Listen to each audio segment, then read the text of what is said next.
Që në qofë se gjatë këtyre 2 ditëve nuk ka pas marrëveshje politike dhe kjo seancë do t'jetë e kotë.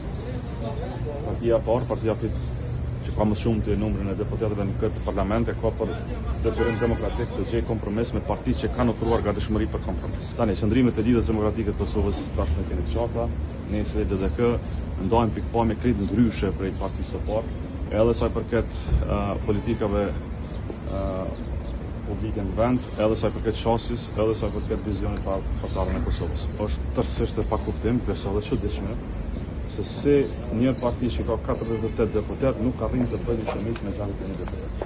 Dhe përkundër kësaj është dhe më çuditshme se si një ditë bëjnë postime se partitë shqiptare bën bashkëministën serbe, dhe nesërmën akuzojnë se është torcuar mendja e pas nesër kërkojnë kompromis.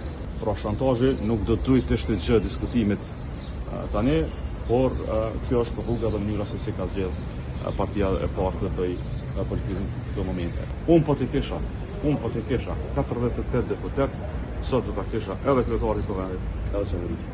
Por se ta bëja duke i sharë tjertë, e duke kërcënuar tjerë, e duke i shantazhuar tjerë. Politika është akt i diskutimit.